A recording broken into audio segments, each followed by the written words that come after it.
नमस्ते। बात करते हैं सिड्स बात के बारे में, या इसको पिनाइल बात भी कह सकते हैं। हिंदी में इसको मेड्रिस स्नान कहते हैं। तो इस बात से क्या फ़ायदा है? इस बात से एक तो सबसे बड़ी फ़ायदा है कि जो भी आपको यूरिनोजेनिटल सिस्टम की डिसीज़ है उसमें बहुत फ़ायदा करेगा।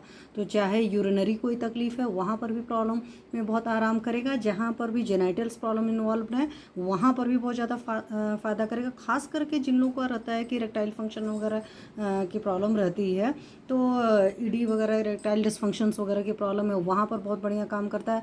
जिन लोगों को मास्टरबेशन वगैरह की तकलीफ है वहाँ पर भी बहुत फ़ायदा करेगा, क्योंकि मास्टरबेशन वो लोग ज़्यादा करते हैं जिनके लोअर पार्ट में, या कह सकते हो कि यूरेथ्रा में बहुत ज़्यादा गर्मी लगती है, हीट लगती है। क्योंकि अकॉर्डिंग टू आयुर्वेद आप देखेंगे तो कब्ज उसकी मेन वजह होती है, उनकी ग्रहणी दृष्टि होती है, साथ में उनका हिंसत्व होता है। तो जो लोग भी मास्टरबेशन वगैरह ज़्यादा करते हैं उन सबके साथ में इस तरह की तकलीफ रहती है।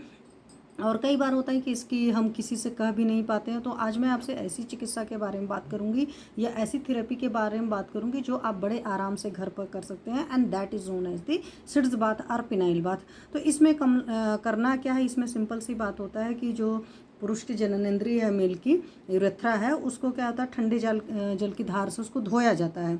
और तो उसे मिड्रस्थान या मिड्रबस्ती भी कहते हैं। और इससे मूत्राशय और जननेंद्रिय की समस्त बीमारियां सॉल्व होती हैं।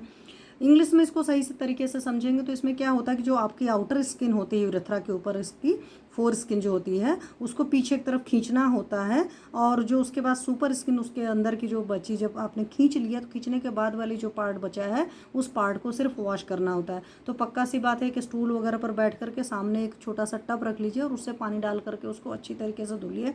कहीं पर भी पैर वर गीला नहीं होना चाहिए, क्योंकि हमें क्या होता है कि जब भी हम इस तरह का बात वगैरह करते हैं तो उस एरिया का ब्लड सर्कुलेशन चेंज होता है। तो ब्लड सर्कुलेशन चेंज करने के लिए ज़रूरी कि बॉडी के और किसी पार्ट को नहीं टच करेगा, सिर्फ पानी से आप उस पोर्शन को धोना है। तो ये जो धोने का कार्यक्रम है वो 5 से 20 मिनट तक कर सकते हैं। तो मैं जनरली बोलती हूँ कि नहाने से कुछ टाइम पहले आप इसको 5 मिनट डेली कर लीजिए, क्योंकि इसके साथ शर्त है कि इसको करने के बाद में आपको 20 से 30 मिनट ग्राउंड में वॉक करना है, मतलब ओपन एयर में वॉक करना है। तो जब इस तरह की चीज़ करनी है तो पक्का सी बात है, नहाने से कुछ टाइम पहले इसको आप डेली करिए।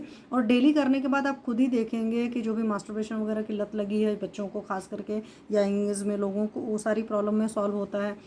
अगर ऑलिगोस्पर्मिया वगैरह का केस है, ईडी वगैरह का फंक्शन है, आपका सही तरीके से इरेक्शन वगैरह नहीं होता, तो उन सारी जगहों पर भी बहुत बढ़िया रिजल्ट आता है। इसको करिए और करके अपना रिजल्ट मेरे साथ शेयर करिए। Thank you.